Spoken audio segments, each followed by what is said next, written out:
el temario que está en el programa teórico, antígenos e inmunógenos, atenos, epitopes o determinantes antigénicos y condiciones de inmunogenicidad. Por favor, quiero saber, uno por lo menos, que active el micrófono y me diga si están escuchando y si pueden ver el power.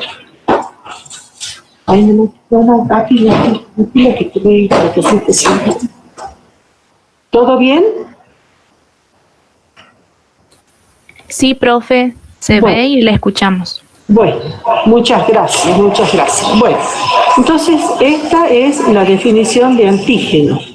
Son sustancias o moléculas que introducidas en el organismo vertebrado son capaces de estimular un sistema inmune específico, dando lugar a la formación de anticuerpos o células sensibilizadas, las cuales van a reaccionar tanto in vivo como in vitro con el antígeno que ha estimulado su formación. ¿Sí? O sea que de esta definición nosotros podemos deducir, que después lo vamos a desarrollar, que cuando dice va a estimular, está relacionado con el poder inmunogénico, el poder inmunogénico que tenga ese antígeno. Y cuando dice reaccionar, específicamente, acá el específicamente, está relacionado a la especificidad. Entonces, ¿qué es la inmunogenicidad? La inmunogenicidad es la capacidad que tiene un antígeno para estimular o inducir una respuesta inmune específica que va a estar mediada por anticuerpos o por células sensibilizadas, linfocitos T o linfocitos B. Y todas estas sustancias que inducen una respuesta inmune también se llaman inmunógenos. O sea que el antígeno inmunogénico se denomina inmunógeno. ¿Qué es la antigenicidad? Es la capacidad que tiene un antígeno para reaccionar con los anticuerpos y con las células que ha inducido su formación. ¿Y qué es la especificidad? Es la capacidad que tiene un antígeno para reconocer los anticuerpos y células cuya formación ha estimulado. ¿Cuál es la clasificación de los antígenos? Vamos a clasificar los antígenos de acuerdo a su ubicación, propios y extraños, por su estado físico, solubles o particulados, por su funcionalidad, T dependiente o T independiente, por su estructura, completos e incompletos, y por su posición, exógenos y endógenos. Vamos a comenzar por su ubicación. Dentro de los antígenos propios vamos a tener los antígenos de la superficie celular. La membrana de todas las células de los mamíferos poseen en su superficie muchas proteínas que están insertas en la membrana y que actúan como antígeno. Así tenemos, por ejemplo, los glóbulos rojos que tienen en su superficie determinadas proteínas y que es lo que permite la determinación de los grupos sanguíneos. Esto ya lo van a ver en el segundo práctico, cuando hagan el práctico de aglutinación. Soledad les va a explicar este cuadrito. La superficie de los glóbulos blancos también tiene moléculas en su superficie. Esas moléculas, o CD, que son los grupos de diferenciación,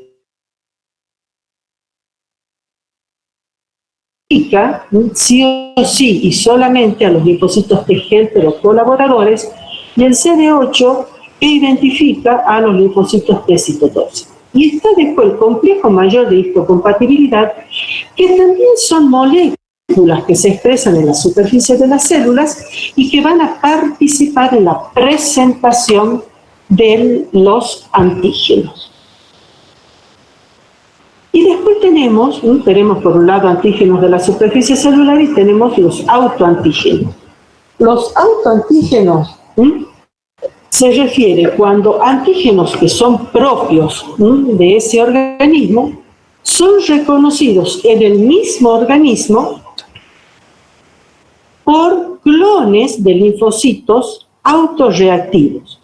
Esos clones de linfocitos autorreactivos van a reconocer los antígenos propios y al reconocerlo van a desencadenar lo que se llaman enfermedades autoinmunes. ¿Sí?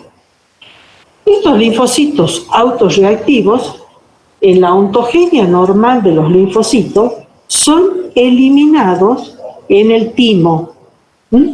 Pero si estos linfocitos autorreactivos logran evadir ese control que se hace en el timo y salen a circulación, reaccionan contra esos antígenos propios y provocan una respuesta patológica que es la autoinmunidad. ¿Qué enfermedades autoinmunes? Por ejemplo, el lupus sistémico en los equinos, caninos y felinos, el lupus eritematoso, el síndrome de Sjögren, que es una queratoconjuntivitis, las poliartritis, las vasculitis, todas estas son enfermedades autoinmunes. Pasamos ahora a los antígenos extraños. Hay antígenos microbianos y no microbianos. Son antígenos que no pertenecen al hospedador, ¿sí? Extraños. Dentro de los microbianos podemos tener están incluidas las bacterias, los virus, hongos, parásitos, zooparásitos, toxinas microbianas. Y dentro de los no microbianos tenemos, por ejemplo, los venenos de origen vegetal. Estos son sustancias tóxicas que tienen carácter antigénico. Los venenos de origen animal, que se refiere a todas esas secreciones tóxicas de especies, por ejemplo, las serpientes, escorpiones, arañas, abejas, que son neurotóxicas y que son hemolíticas también. Ese es el efecto que producen. Todos estos venenos se comportan como proteínas antigénicas. Ahora, estos venenos, cuando se tratan con formol, se obtiene lo que se llama el toxoide. O sea que el toxoide son esas sustancias que han perdido su efecto tóxico, pero conservan su función inmunológica, o sea que son capaces de estimular. Esto se lo va a usar mucho y lo vamos a ver en el seminario de vacunas. ¿Qué pasa con el formol y qué es un toxoide? Y nada más que lo quería mencionar acá para que ustedes puedan relacionarlo después. Tenemos después estos antígenos que se llaman alergenos. Los alergenos van a producir, por ejemplo, alergenos de ciertos alimentos, de polvo inhalado, fármacos inyectados o ingeridos, las mordeduras de los de serpientes. En este caso, van a producir una respuesta inmunológica en ese hospedador si hay una predisposición genética. Estos son los casos de las reacciones de hipersensibilidad de tipo 1. Las alergias a los alimentos, alergia a los fármacos, producen las alergias. Y después tenemos los injertos también que pueden producir una respuesta en ese hospedador. Pasamos a la otra. Bueno, dentro de los antígenos bacterianos, esta es una foto que está en el pizarro. Tenemos que las bacterias tienen la membrana celular y por afuera está la pared celular. Y en la pared celular hay muchas estructuras o moléculas sobre la superficie celular, y este es el flagelo, que es o la flagelina. El flagelo que tiene la proteína que se llama flagelina, que le permite a la bacteria moverse. Entonces, en cada una de estas partes de la bacteria funcionan también como antígenos. Estos son los pili, que son como pequeñas vellosidades que están en la superficie de las bacterias. Cada uno de estos antígenos tiene su nombre, la cápsula, antígeno K, el pili antígeno F, la pared celular, antígenos O, y el flagelo, los antígenos H. Acá tenemos, en el caso de los antígenos víricos, ¿sí? Dentro de los microbianos habían nombrado las bacterias y los virus. Los virus son pero tan chiquitos que no son observados o no se los puede observar con un microscopio óptico. Por eso se los considera parásitos obligados, pero no es porque sean parásitos, no se vayan a confundir, sino que se llaman parásitos obligados porque solamente pueden sobrevivir y multiplicarse dentro de una célula, de la cual van a utilizar toda esa maquinaria biosintética para sintetizar sus propias proteínas estructurales y su propio genoma. El núcleo de los virus se llama core y está rodeado por una cápside. Es una capa de proteínas y todo esto forma el capsómero. ¿Sí? Algunos virus tienen una envoltura y otros no la tienen. Los que no tienen la envoltura se llaman virus desnudos.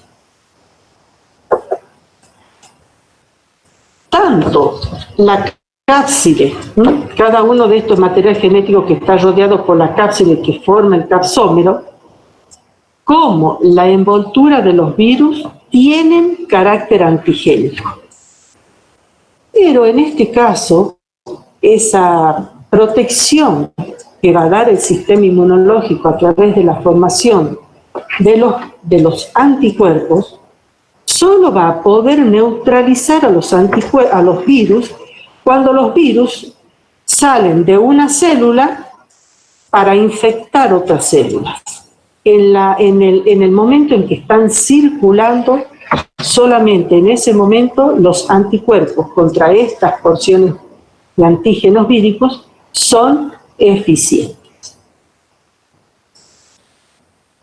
Bueno, como los virus son patógenos intracelulares, estimulan la respuesta inmune específica a través de los linfocitos T citotóxicos, que va a tratar de eliminar los virus por un mecanismo de citotoxicidad. Bueno, con respecto a los hongos y los parásitos, que son también antígenos microbianos, estos hongos y parásitos tienen muchas estructuras, diversas estructuras, que están compuestas por proteínas, por hidratos de carbono, por lípidos, por ácidos nucleicos, que tienen carácter antigénico y que van a desencadenar una respuesta inmune. Pasamos ahora a los antígenos por su estado físico. Aquí llamamos particulados. Son particulados los que tienen forma, lo que nosotros podemos observar a través de un microscopio o a través de un microscopio electrónico en el caso de los virus. Entonces, antígenos particulados tenemos bacterias, virus, hongos, parásitos. Los glóbulos rojos también son antígenos particulados. Los alimentos ingeridos, el polen, las esporas de los hongos, que son antígenos inhalados.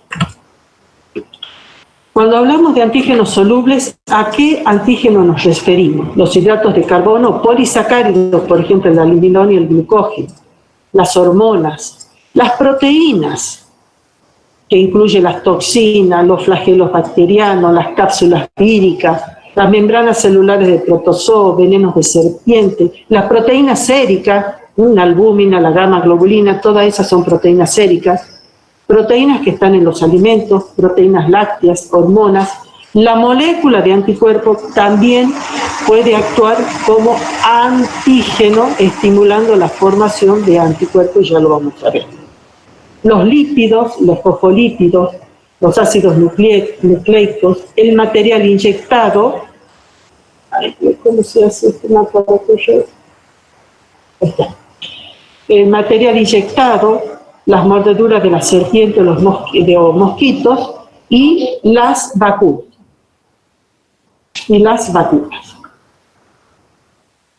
Bien. Por su funcionalidad, vamos a dividirlos en timos dependientes o T dependientes y timos T independientes. ¿Qué ejemplos tenemos? De T dependientes, las proteínas. De T independientes, los hidratos de carbono, lípidos, ácidos nucleicos, lipopolisacáridos, polisacáridos de neumococo, el ficol y los polímeros de aminoácidos.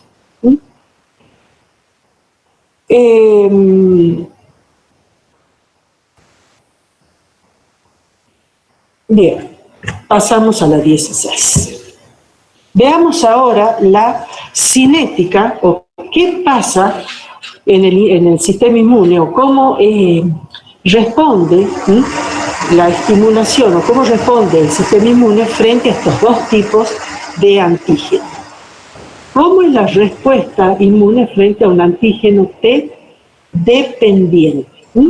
En un primer momento se va a dar lugar a la formación de esta inmunoglobulina que se llama inmunoglobulina M. Y después aparece la inmunoglobulina G. Acá se va a producir el switch de IgM a IgG. Y cuando se produce un reestímulo frente al mismo antígeno, como estos antígenos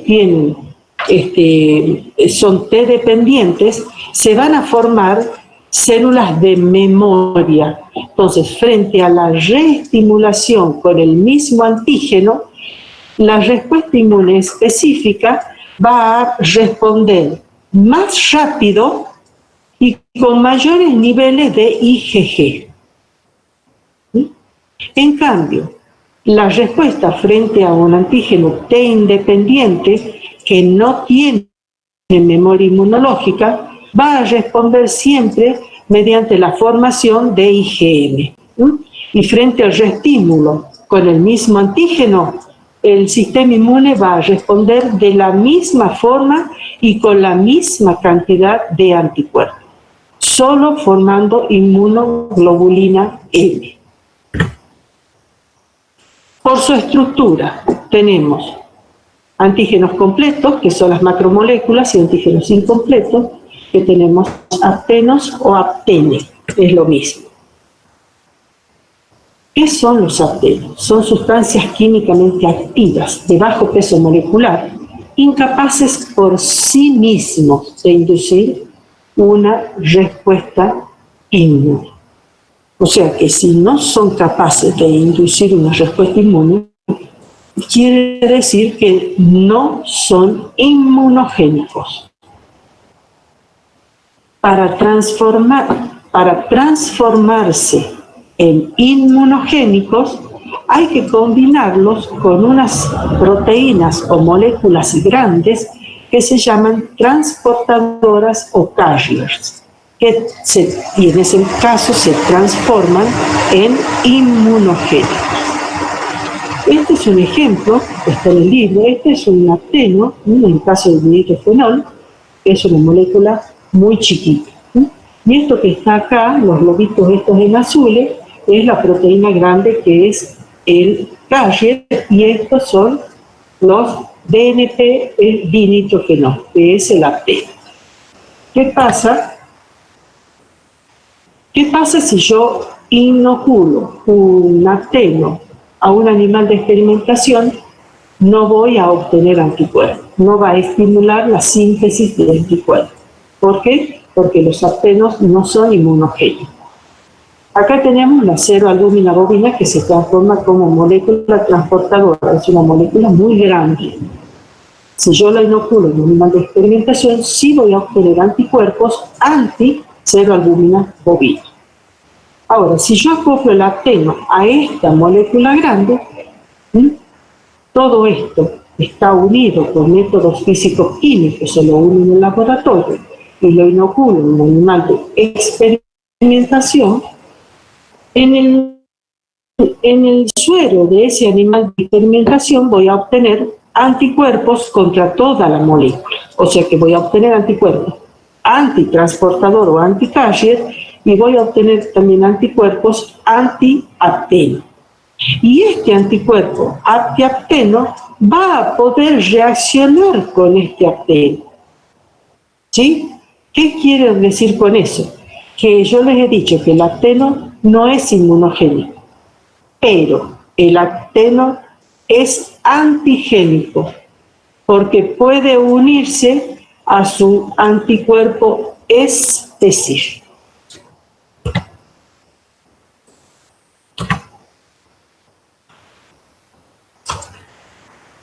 Bueno, un ejemplo.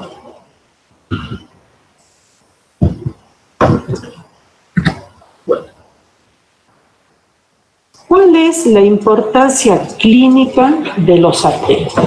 Tenemos acá la molécula de penicilina. La penicilina es una molécula muy chiquita, por lo tanto no es inmunogénica. Cuando se la inocula a un organismo, esta se degrada, forma grupos muy reactivos que se pueden unir a proteínas séricas como la albúmina. Acá está la albúmina. En organismos o huéspedes que tienen una predisposición genética, esta molécula o este complejo no va a ser reconocido por el organismo, lo reconoce como extraño y gatilla una respuesta inmune generalizada en estos individuos susceptibles.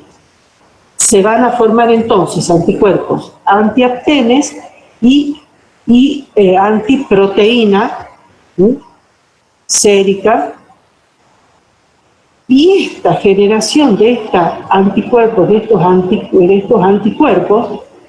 va a generar lo que se llama un shock anafiláctico o anafilaxia sistémica, porque este anticuerpo se va a unir a las proteínas propias del organismo y va a generar otro fenómeno de hipersensibilidad que va a desembocar en un shock anafiláctico.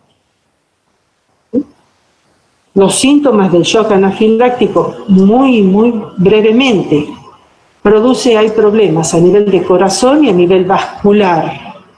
¿Por qué? Porque se produce una vasodilatación, se producen la liberación, la desgranulación de mastocitos que están en el tejido conectivo en todo el cuerpo. Y estos gránulos que libera el mastocito va a producir una vasodilatación sistémica. Como consecuencia se produce una hipotensión sistémica. Disminuye el oxígeno que hay en los tejidos. Se produce un broncoespasmo severo y se produce el edema laringio, es lo que se llama el angioedema, y otros síntomas más que puede llevar a ese individuo o a ese huésped a la muerte. Pasamos a la otra diapositiva. Siguiente.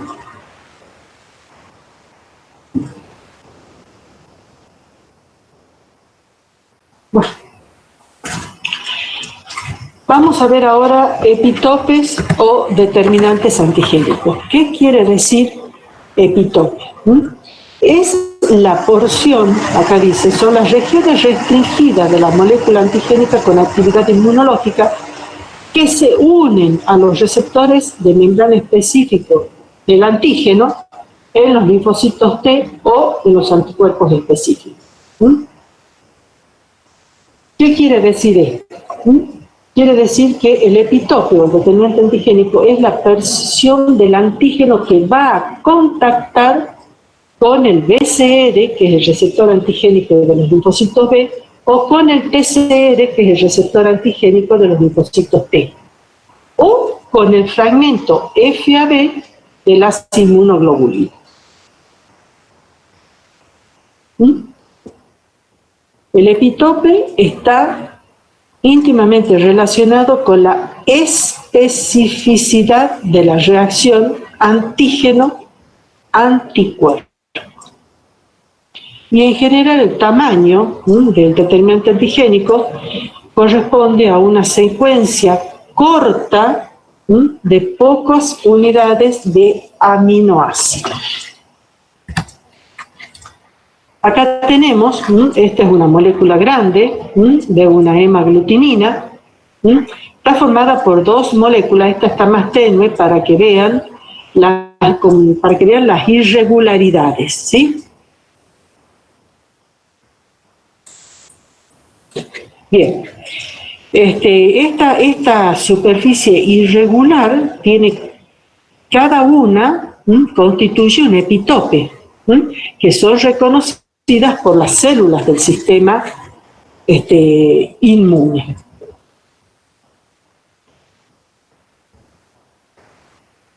Entonces van a originar una respuesta de múltiples, con la generación de múltiples anticuerpos dirigidos contra cada uno de los determinantes antigénicos. Acá tenemos otro ejemplo. Acá tenemos, esta es una molécula grande, los epitopes son determinadas estructuras que sobresalen, moléculas que son capaces de estimular la respuesta inmune. Este antígeno sería este antígeno, que tiene múltiples epitopes, que son reconocidos como extraños por el sistema inmune, y para cada uno va a haber un anticuerpo específico para cada epitope. Esto es lo que se llama una respuesta policlonal. ¿Por qué? Porque son muchos los clones de linfocitos B que se van a diferenciar a células plasmáticas secretoras de anticuerpos específicos para cada epitope antígeno. Ahora bien, ¿a qué llamamos paratope? Paratope es el sitio complementario de la estructura del determinante antigénico ubicado en el anticuerpo. O sea, que es la región complementaria de un anticuerpo que está implicada en la unión específica con el epitope antigénico. Entonces, llegamos acá.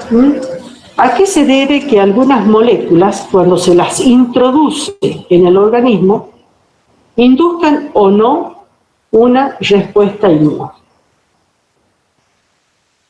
Y les digo, para que una sustancia pueda actuar como antígeno debe reunir ciertas condiciones de inmunogenicidad, que son las siguientes. Hay condiciones inherentes al antígeno, que son todas estas,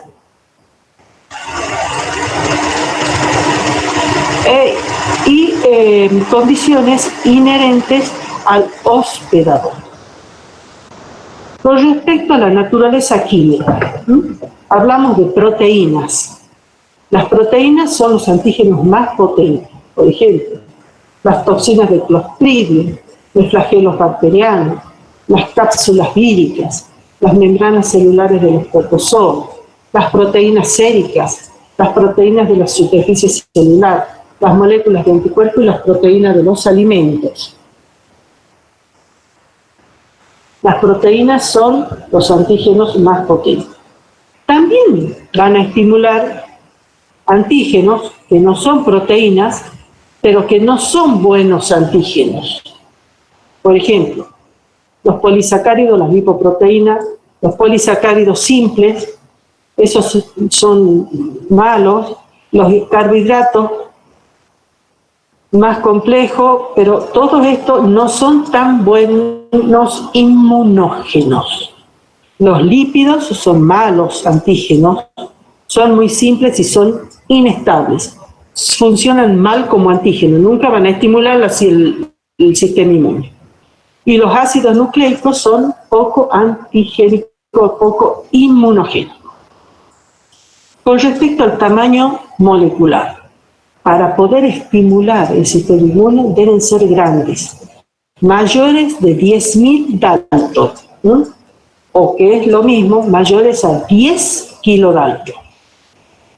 ¿Qué ejemplos podemos dar? Por ejemplo, la hemocianina, que es una proteína muy grande en la sangre de los invertebrados, que pesa aproximadamente 670 kilodaltons. La albúmina sérica de los mamíferos, con un peso aproximado de 69 kilodaltons. La angiotensina, que es un péptido hormonal, es muy mal antígeno porque solo pesa 1031 daltons.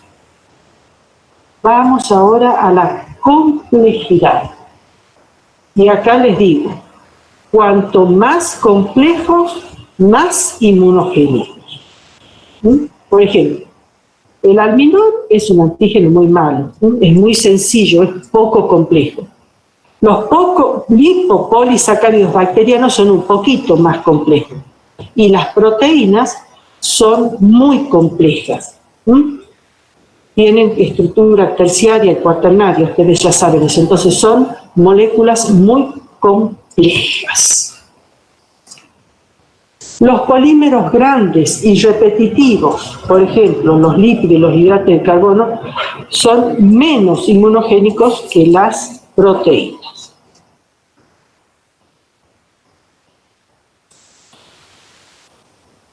Con respecto a la estabilidad química o estabilidad estructural, se refiere a antígenos que no mantienen su forma, que son muy flexibles, que no pueden unirse a los receptores de la superficie de las células y por lo tanto son malos antígenos. ¿Qué ejemplos podemos dar? La gelatina, que es una proteína que tiene una gran inestabilidad estructural. Ustedes han visto que la gelatina está como que tiembla. Entonces, esta falta de estabilidad estructural la hace poco antigénica. Con respecto a las rutas de administración, las rutas de administración, voy a pasar un ratito a la otra. Las rutas de administración pueden ser parenteral, que son estas que están acá, intravenosa o endovenosa, la intradérmica, la subcutánea, la intramuscular y la intraperitoneal. Otras vías de inoculación pueden ser la oral y la inhalatoria. Pasamos a la anterior. Entonces, las dosis tienen que ser las justas y necesarias y dependiendo del peso.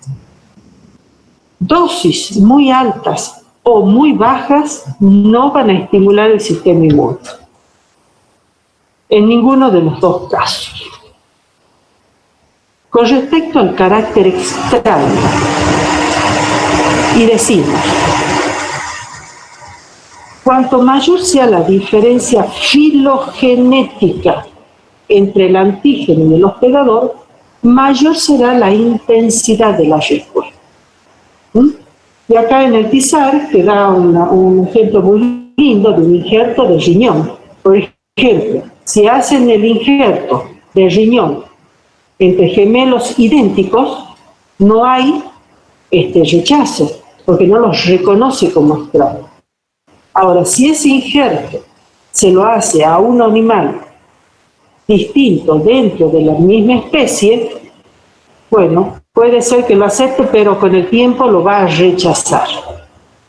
Y si es entre animales entre animales de la misma especie, que no sean de la misma especie, hay un rechazo casi inmediato. Con respecto a las condiciones que debe reunir el hospedador.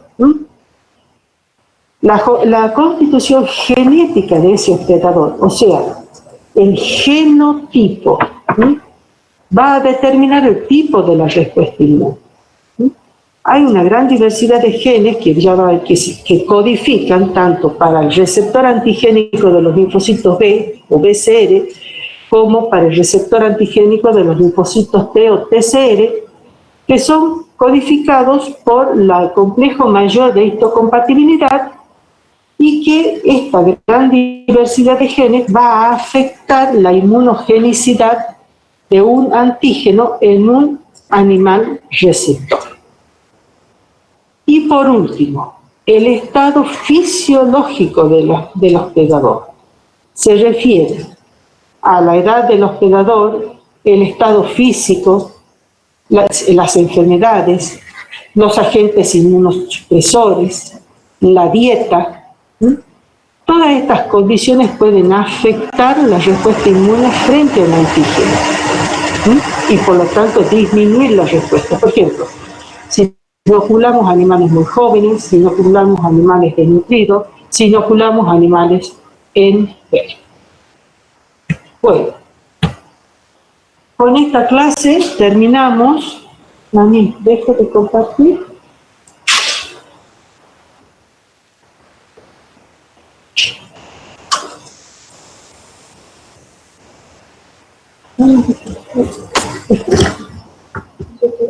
No.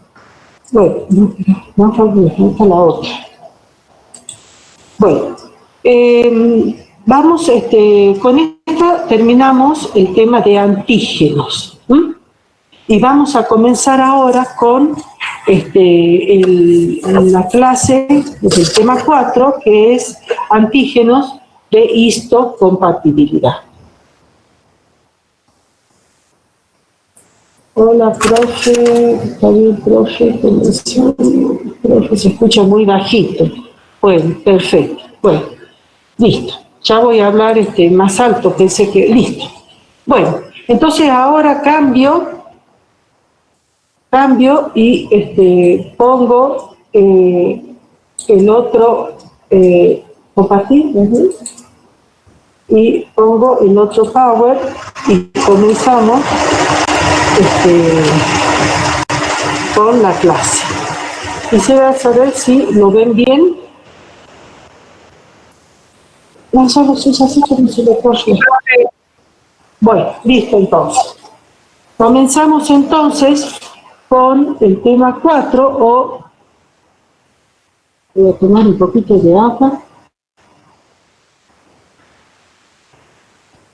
Comenzamos entonces con el tema 4, que se refiere a complejo mayor de histocompatibilidad, el concepto, las clases, moléculas de clase 1, moléculas de clase 2 y la presentación antigénica. Bien. Los genes responsables de la síntesis de las moléculas de histocompatibilidad se encuentran en una porción del genoma, en una porción del genoma que se llama complejo mayor de histocompatibilidad. Acá está en inglés si lo quieren leer en inglés. Complejo mayor de histocompatibilidad, complejo o CMH, complejo mayor de histocompatibilidad.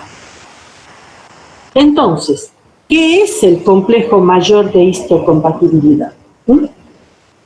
Es un grupo organizado de genes o complejo génico que van a sintetizar las moléculas de histocompatibilidad. Ahora bien, ¿qué son las moléculas de histocompatibilidad? Estas moléculas son glucoproteínas que se van a expresar en la superficie de las células junto con el péptido antigénico antigénicos nunca se expresan solas, siempre se van a expresar en la superficie celular con el péptido antigénico, y son codificadas por un complejo de genes en un determinado cromosoma. Después vamos a ver en las distintas especies de los animales cuál es el número de cromosoma en que está codificado el CMH para cada especie animal.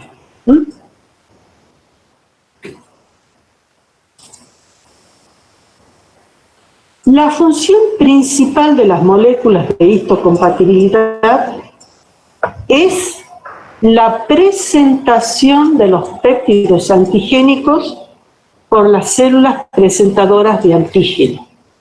¿A quién se lo presenta?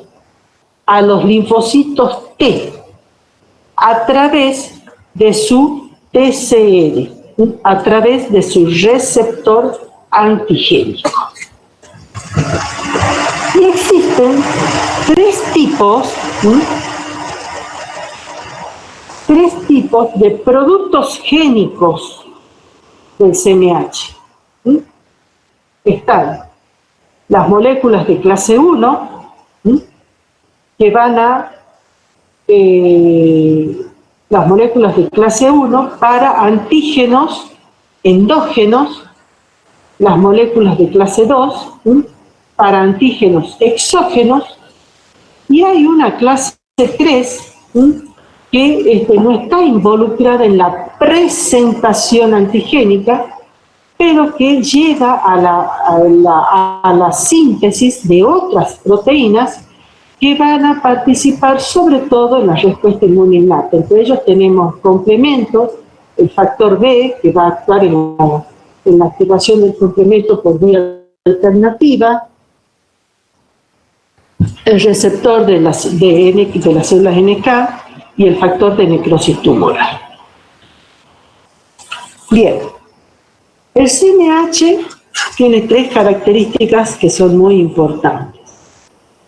La primera es que presenta un gran polimorfismo. ¿Qué quiere decir eso? Quiere decir que hay para cada gen muchos alelos. Hay muchas variantes alélicas, múltiples alélicos, que le van a conferir la variabilidad a la interacción del péptido con las moléculas del CMH. La segunda es poligenismo, porque participa más de un gen.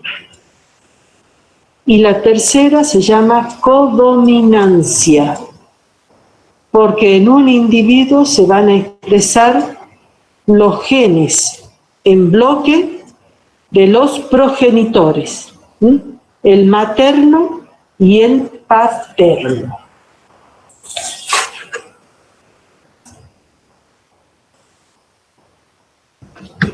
Ya ustedes venimos hablando de la CPA. La CPA, que son las células presentadoras de antígenos. Entre ellas tenemos las células dendríticas, los macrófagos y los linfocitos B. Las células dendríticas no son células fagocíticas. Esa es la diferencia con los macrófagos. Las células dendríticas pueden endocitar el antígeno, lo reconoce a través de sus receptores y lo endocita, captura esos antígenos proteicos microbianos. Los endocita, los va procesando y se activa la célula dendrítica y comienza su migración hacia los órganos linfáticos periféricos, y en esa migración hacia los órganos linfáticos periféricos, la célula dendrítica va madurando. Va madurando, quiere decir que en su interior, ya vamos a ver cómo se produce, se están produciendo los CMH de clase 1, clase 2, dependiendo del antígeno, y cuando llega al órgano linfático secundario, va a expresar ese CMH de clase 1 y clase 2 junto con el péptido antigénico y lo presenta a las células inmunes que están en los órganos linfáticos, a los linfocitos T, a través de su TCR. Y en esa unión tiene que haber un reconocimiento, ya vamos a ver, para que se haga la unión. Los macrófagos que van a actuar, son también células presentadoras de antígeno, que van a actuar en la respuesta inmune innata, que van a tratar de eliminar el patógeno a través del mecanismo de la fagocitosis. Pero, en el caso de que los macrófagos no puedan eliminar las bacterias, en el caso de bacterias que han salido de los fagosomas y están en el citoplasma de los macrófagos, se va a activar la respuesta inmune celular. Y se van a activar un subtipo de linfocitos T, los linfocitos T CD4 positivos, que se van a diferenciar en un tipo de linfocitos T helper 1. Estos linfocitos secretan interferón gamma y el interferón gamma aumenta muchísimo la actividad microbicida de ese macrófago. Después lo vamos a ver con todo detalle a esto que les acabo de decir cuando veamos respuesta inmune celular. Entonces, les he dicho que las células presentadoras de antígeno tenemos las células dendríticas, los macrófagos y los linfocitos B. ¿Qué pasa con los linfocitos B? Los linfocitos B unen los antígenos nativos, no necesitan la presentación a través del CMH. Ellos los van a internalizar y se los van a presentar como péptido a los linfocitos T helper. Esta es la función presentadora de antígeno que tienen los linfocitos B, que es fundamental para la síntesis de los anticuerpos de antígenos T dependientes, de los que acabamos de hablar. Pasamos a la otra diapositiva. En esta tabla, voy a tratar de poner esto. Ahí está. En esta tabla comparamos, hacen una comparación de los CMH de clase 1 y los CMH de clase 2. Estos son los grupos de genes, tienen distinta denominación. ¿Dónde están distribuidos? ¿Sí? Los de clase 1 están en casi todas las células nucleadas, menos en los eritrocitos. Y los de clase 2 están en todas las células inmunes. En todas las células inmunes. Linfocitos B, macrófagos y células dendríticas, que son las que van a ser las células presentadoras de antígeno. ¿Cuál es su función? Las células de clase 1, junto con el péptido antigénico, presentan este antígeno a los linfocitos T citotóxicos, los van a activar, estos van a proliferar y se van a convertir en linfocitos efectores citotóxicos, que son linfocitos T CD8 positivos, que mediante un mecanismo de citotoxicidad van a tratar de eliminar al patógeno. Estos linfocitos que se producen acá viajan a través de la sangre hasta el lugar donde están los patógenos. Y la clase 2 lo va a presentar a los linfocitos T CD8 positivos, que se llaman linfocitos T colaboradores o linfocitos T helper. Y ahí se gatilla la respuesta mediada por linfocitos T helper.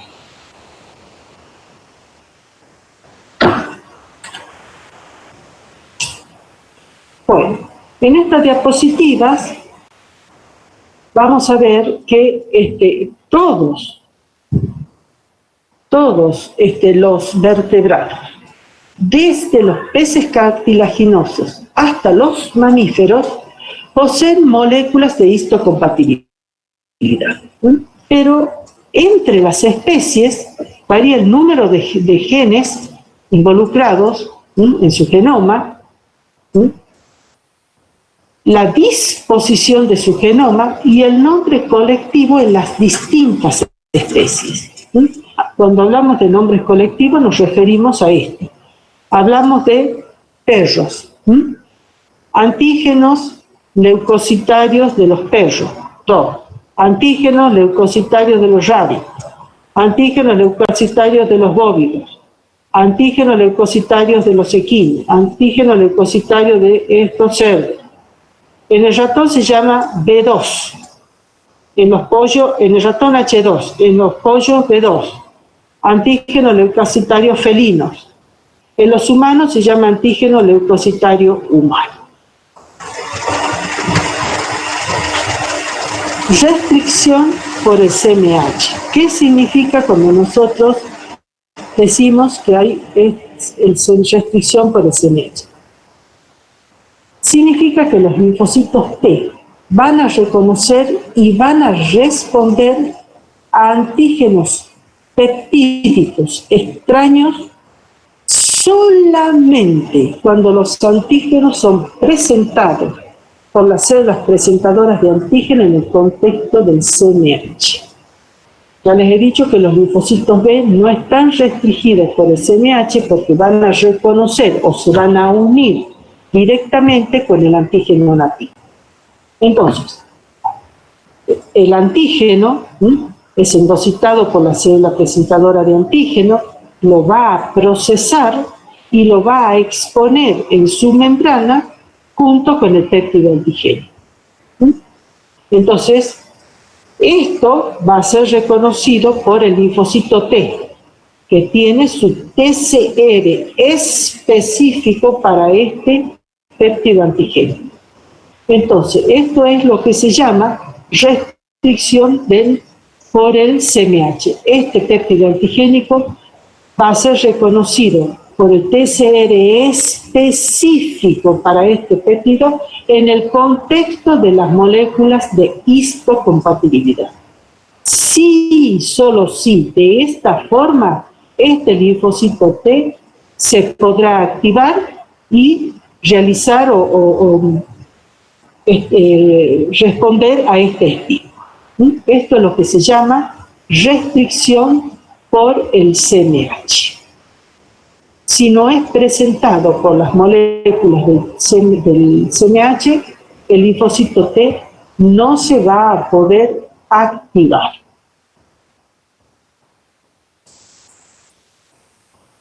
Bien, pero los linfocitos B y los linfocitos T, ya hemos dicho que, esto de nuevo lo recalcamos, el linfocito B y linfocitos T reconocen al antígeno de distintas maneras.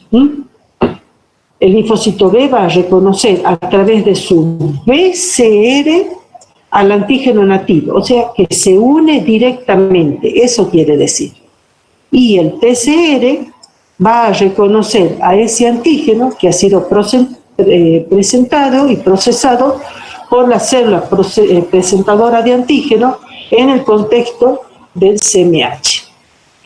Si este antígeno es intracelular, va a ser presentado por las moléculas de CMH de clase 1 a los linfocitos T citotóxicos. Si el antígeno es extracelular, va a ser presentado a los linfocitos T colaboradores CD4 positivo en el contexto del CMH de clase 2. Vamos a ver ahora la estructura de las moléculas de histocompatibilidad de clase 1. Veamos, este dibujo que está en el ABAS y este es el dibujo que está en el PISAR, ¿sí? Si en el caso de que yo les pida esta es la parte globular.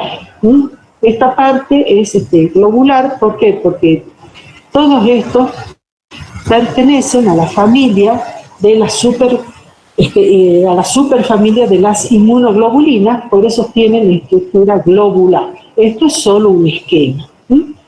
Y esto es una foto con una microscopio. Tenemos que la molécula de clase 1 tiene una sola cadena, que es la cadena alfa, que tiene un dominio alfa 1, alfa 2 y alfa 3, que es esto que está acá.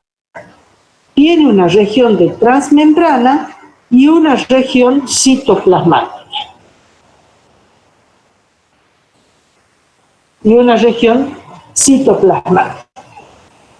Tiene una molécula de beta 2 microglobulina que es la misma para todos los MH de clase 1, que tiene un unión covalente, que no está inserta en la membrana y que su función es contribuir a estabilizar la estructura. Tanto el alfa 1 como el dominio alfa 2 son los que presentan la mayor variabilidad. En este surco o hendidura, ¿ven? Este es el antígeno, este es el surco, es donde se presenta donde están las regiones polimórficas, esto que les hablaba recién de polimorfismo. Regiones polimórficas, que son regiones puntuales dentro de este surco, que están revistiendo el surco. Se da estas regiones de variabilidad, consisten en regiones puntuales que son de 2 o 3 aminoácidos. Esta hendidura, el dominio alfa 3 está conservado, ese no varía. Ahora bien, en esta hendidura, donde va el antígeno, o donde va el péptido, porque ya no está el antígeno como proteína, sino que ya ha sido degradado y presentado, la célula presentadora de antígeno ya lo ha unido al CMH, son para péptidos pequeños de aproximadamente 9 aminoácidos. En esta estructura tridimensional se ve la cadena alfa 1, alfa 2 y alfa 3, la beta 2 microglobulina, y este es el péptido. Las regiones polimórficas van a unir péptidos con distintas secuencias de aminoácidos. Y esas variaciones puntuales que yo les digo en el surco, provienen, esto que está acá, provienen de las variaciones en las secuencias del CMH. Pasamos a la 2. El CMH de clase 2. El CMH de clase 2 es un heterodímero formado por dos cadenas, una cadena alfa y una cadena beta. Alfa y beta. Alfa 1, alfa 2, beta 1 y beta 2. Una región de transmembrana y una región citoplasmática. Las zonas donde está la mayor variabilidad de esta molécula corresponde a los dominios alfa 1 y beta 1. Alfa 2 y beta 2 están más conservados. Esta es en la estructura tridimensional, alfa 1, beta 1, acá está el péptido, y alfa 2 y beta 2. El surco de unión, en este caso es abierto, ¿ven que está abierto? Ahí es abierto, y por lo tanto, este CMH de clase 2 puede presentar péptidos antigénicos un poquito más grandes, entre 12 y 20 aminoácidos.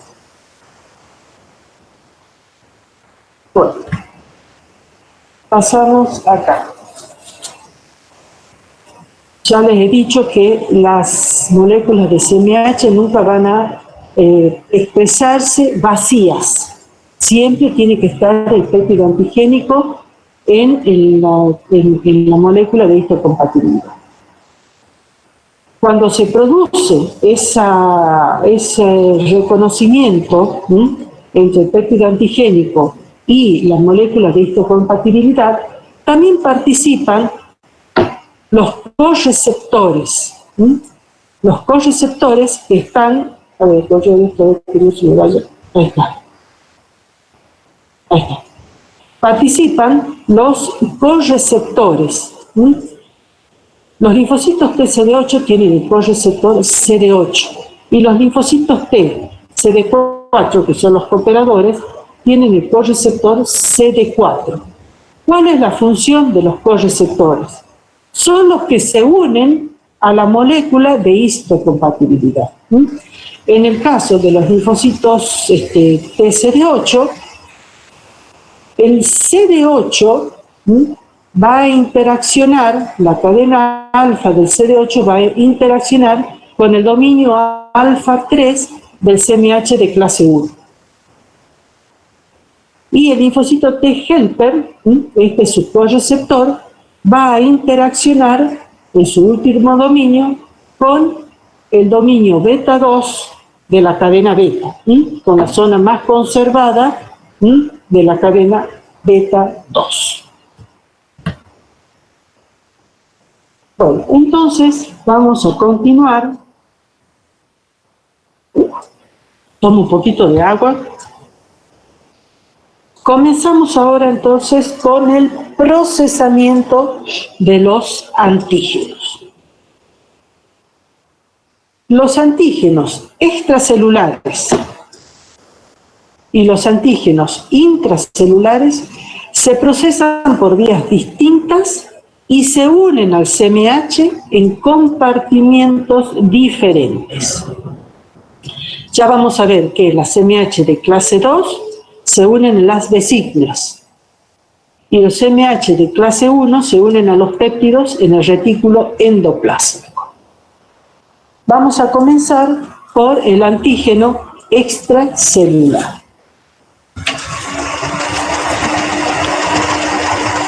En el antígeno extracelular tenemos que la célula presentadora de antígeno va a endocitar este antígeno, va a formar una vesícula endocítica y en esta vesícula los va a degradar a péptidos antígenos. ¿Bien? Mientras tanto, las cadenas alfa y beta del CMH2, que son sintetizadas ya en el ribosoma, se translocan al retículo endoplásmico. En el retículo endoplásmico se van a unir con esta cadena, a ver un momentito.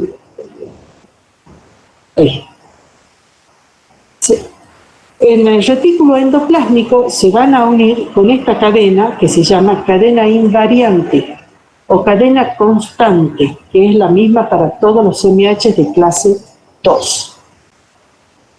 ¿Cuál es la función que tiene esta cadena invariante? Esta cadena evita que péptidos antigénicos provenientes de antígenos intracelulares puedan pegarse al CMH de clase 2. Y por otro lado, la otra función que tiene es entregar las moléculas que están en el retículo endoplásmico a las vesículas endocíticas donde están los péptidos. ¿Bien? ¿Qué pasa? En las vesículas todavía no hay unión del péptido con el CMH. En las vesículas endocíticas hay unas determinadas enzimas que se llaman proteasas. Estas proteasas, ¿qué hacen? Degradan la cadena invariante y dejan una pequeña porción, esta es la cadena invariante, ¿ven? Degradan esta cadena invariante y dejan solo esta pequeña porción. Esta porción que se llama CLIP, o péptido de la cadena invariante, que queda asociado al CMH. ¿Sí? Entonces me podrán decir, entonces, ¿para qué está el CLIP? ¿Qué función tiene el CLIP? El CLIP también impide que péptidos provenientes de la digestión de antígenos extracelulares que estén en la vesícula puedan unirse al CMH. Entonces, después, dentro de esta misma vesícula, se va a secretar una molécula específica, que es una enzima, que va a eliminar ese clip, permitiendo que este CMH se una a los péptidos antigénicos, se une fuertemente a los péptidos antigénicos y luego es trasladado, transportado a la superficie de las células y expuesto a los linfocitos T CD4 positivo.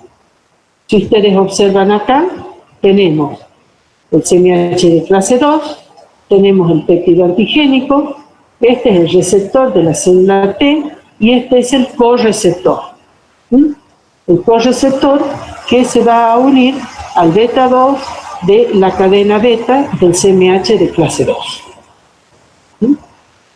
Siempre y cuando este PCR sea específico de este péptido antigénico.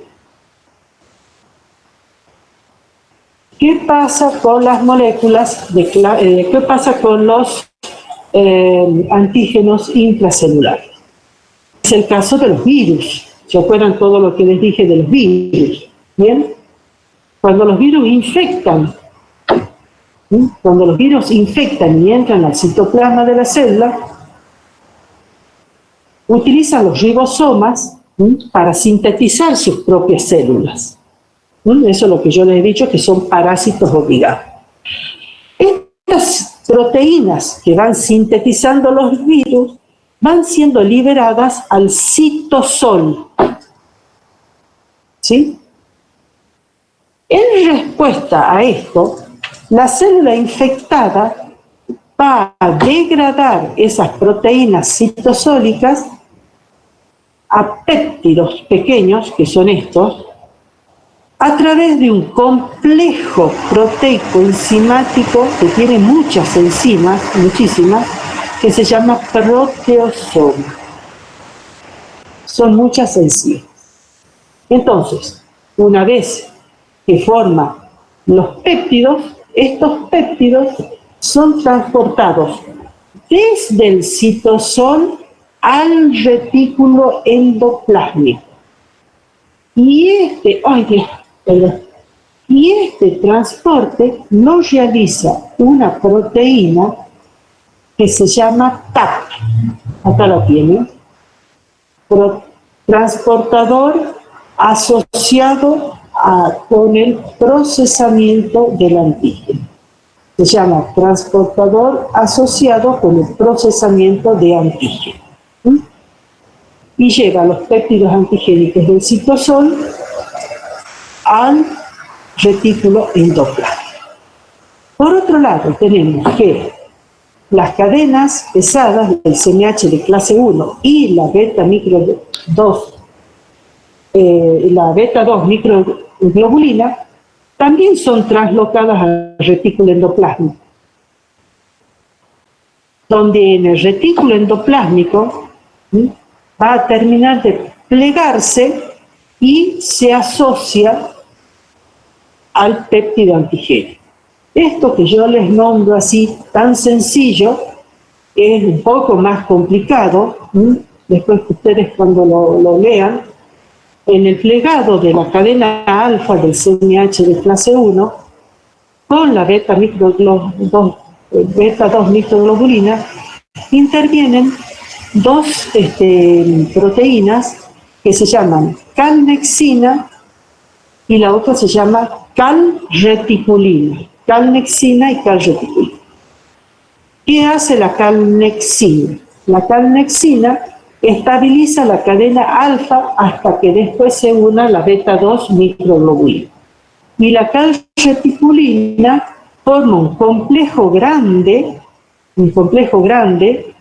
entre la cadena alfa, la beta 2, la zapacina y el TAP.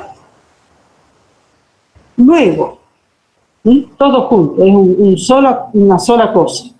Luego, el péptido antigénico se separa, el péptido antigénico con el CMH se separa y se va a exponer en la membrana de la superficie para que sea reconocido por el TCR de un linfocito T CD8. Y este es el correceptor CD8 del linfocito T. T citotóxico, ¿no? El CD8. Bueno, este es la clase 3, el CMH de clase 3, que les he dicho que no participan en la constitución ni en la síntesis de estas glucoproteínas y que tiene genes que están involucrados en la síntesis de distintos receptores, tanto de la inmunidad innata, también para la síntesis de determinadas citoquinas. Bueno, por último vamos a ver cómo está constituido el CMH de distintos animales domésticos. ¿Sí? La disposición genética del CMH en los diferentes animales domésticos. Bueno, los mamíferos, sobre todo, que todos son muy apoyo de este para acá, de su pueblo. Ahí. Bien. Los mamíferos tienen CMH de clase 1, de clase 2 y de clase 3. En los cuales se observa que algunas regiones están bien conservadas y otras son muy diversas. ¿Sí?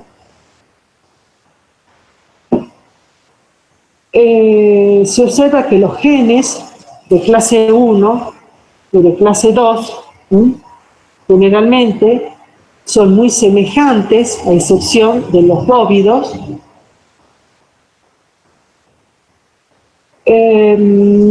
Ustedes cuando lean esta parte van a ver que se describen los distintos genes que están en los distintos cromosomas de las distintas especies de animales. Hay muchos detalles referidos al polimorfismo o a su delesión, que es cuando lo sacan, si estos genes son funcionales o no, el tamaño de cada uno, comparan unos con otros animales. Hay muchos detalles, en un futuro el que esté interesado y después el que se dedique a hacer investigación y de investigación en este tema, estaremos orgullosos de escucharlo. Hay mucho para investigar, muchísimo. Por ejemplo, yo solo les voy a decir lo más sencillo, pero como les digo, son muchísimos los detalles que hay en esta parte. En los caballos, el ELA, que era el CMH de los caballos, está en el cromosoma 20, en los bóvidos el 23, en los cerdos en el 7, en los perros en el 12, en el gato se llama B2, y en los roedores, los primates, están en el cromosoma 6. ¿Qué tiene esto? Que su secuencia, lo típico que tiene esta secuencia es que que tiene invertido el centrómero. ¿Ven? El centrómero está para este lado, está invertido el centrómero. Un momentito. Que tomo agua. En el caso de los bóvidos, tiene desplazado el centrómero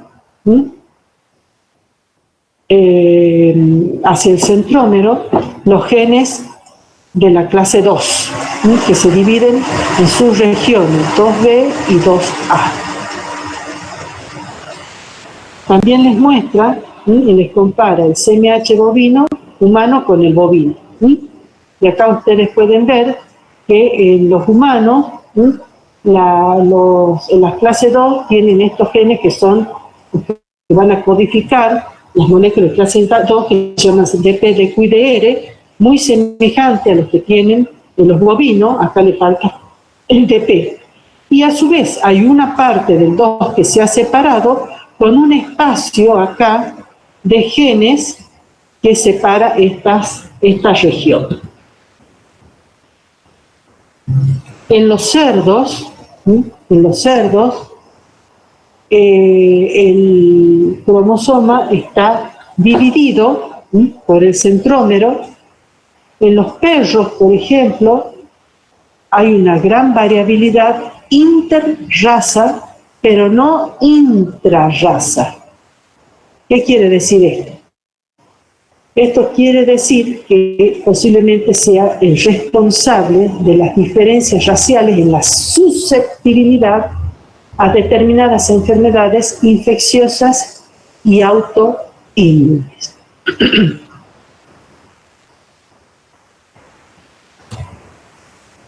Con respecto a los gatos, los gatos, que se localiza en el cromosoma D2,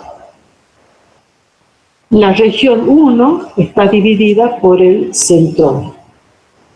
En los humanos, les he dicho que está en el cromosoma 6, igual que en los roedores, por eso se utiliza mucho para hacer todos los estudios, los ratones, porque los ratones tienen una disposición de las moléculas del CMH muy semejantes a las de los humanos.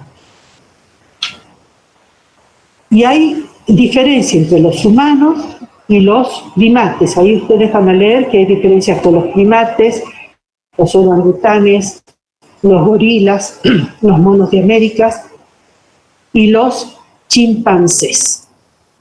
Lo único que dice que hay poca diferencia, poca diversidad en el CMH de clase 1 para los monos de América, que se llama tamarino, ¿sí? Al haber poca variabilidad de genes, entonces son susceptibles a infecciones letales por virus que no son letales en los seres humanos. Y todo esto que les estoy diciendo yo es para venir acá. Ustedes después lo van a leer con atención, todo esto está en el pizarro y se refiere a las moléculas del CMH y las enfermedades. ¿Se acuerdan del fenómeno de restricción por CMH que hemos hablado recién? El fenómeno de restricción por el CMH regula la respuesta inmune. ¿Por qué? Porque el péptido antigénico, si no se ubica en el surco, o sea, si no es presentado por una CMH, no podrá activar o no se podrá unir al PCR. Y si no hay unión, no hay identificación, los linfocitos T no se podrán activar. Por lo tanto, no van a poder montar una respuesta defensiva frente a un determinado patógeno.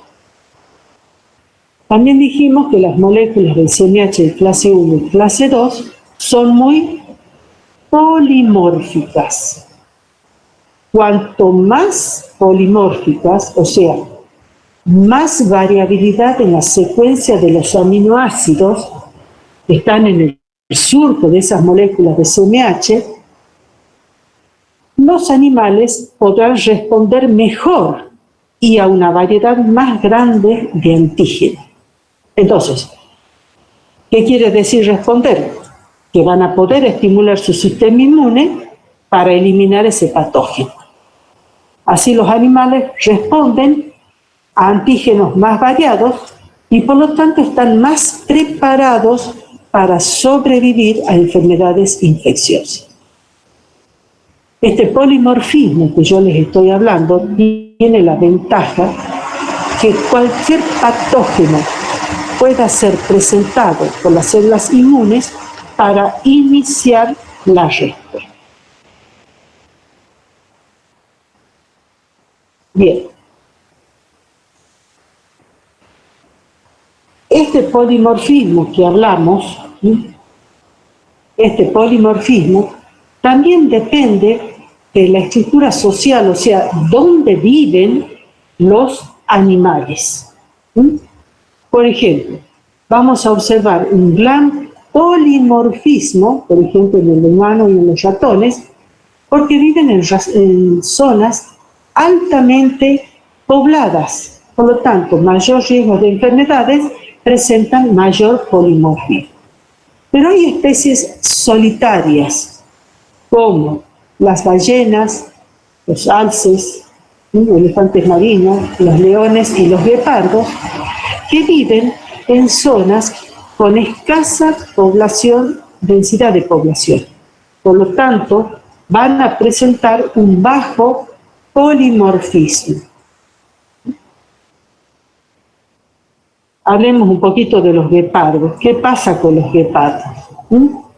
Los guepardos viven en población de muy baja densidad poblacional y debido a esta falta de diversidad del CMH, los guepardos no rechazan injertos de otros no relacionados, porque no tienen variabilidad en su CMH. Pero ¿qué pasa? Cuando hablamos de la peritonitis infecciosa felina, en los guepardos les va a producir el 60% de mortalidad que puede ocasionar una extinción de la especie. Y esta enfermedad en los felinos, solo en los gatos domésticos, solo una mortalidad del 1 al 2%. También se pueden hacer asociaciones entre CMH y las enfermedades infecciosas, por ejemplo, en los bóvidos, ¿sí? Hay distintos alelos dentro del CMH de los bóvidos que se relacionan con una menor o una mayor susceptibilidad a distintas enfermedades.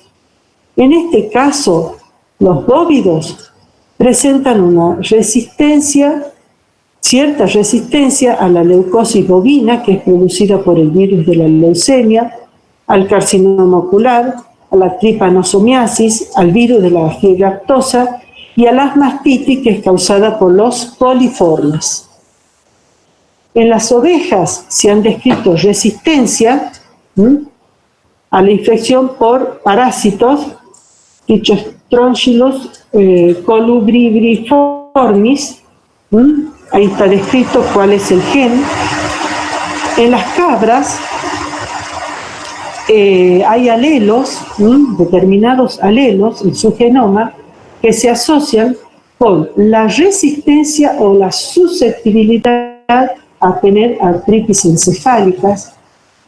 En los caballos hay una asociación entre determinados alelos que están desarrollados con tumores fibroblásticos producidos por el virus del papiloma bovino o con la uveitis equina recurrente, que esta es una enfermedad autoinmune.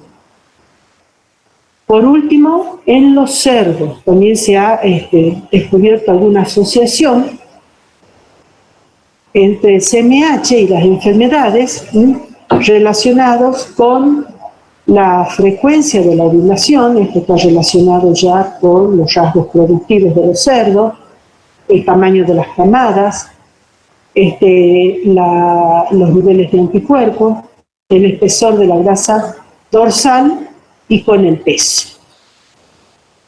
Ahora ustedes dirán, ¿y para qué todo esto? ¿Cuál es la utilidad de todo esto? Bien, esto tiene, por supuesto, se necesitan más estudios, pero tiene un gran potencial de, en un futuro, poder desarrollar variedades de animales que sean resistentes a determinadas infecciones si se selecciona el gen específico. Bueno, con esto terminamos la clase, la segunda clase. A ver cómo era esto. Dejamos de compartir, salimos.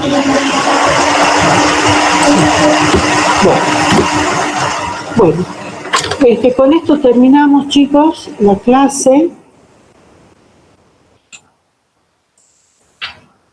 Lo revisan el tema, lo estudian Después vamos a tener unos días de consulta, en la semana de mayo vamos a tener varios días ahí, que ya le vamos a ir diciendo a medida que pasen las clases. Tienen varias clases ya para ir revisando, todas estas clases son una guía, por supuesto, una guía donde yo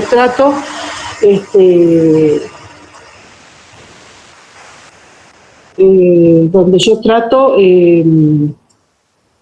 de hacerles un esquema y hablarles en forma general para que ustedes vayan asimilando la terminología inmunológica, los términos para que se vayan familiarizando.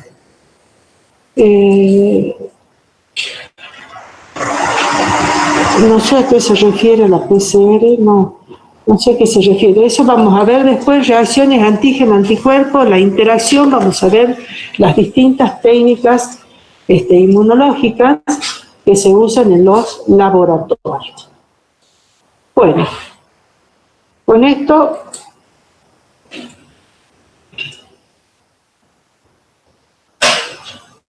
no sé a qué se refiere. PCR y PCR son dos cosas completamente distintas. La PCR es una reacción de polimerasa y el TCR es el receptor de la célula T.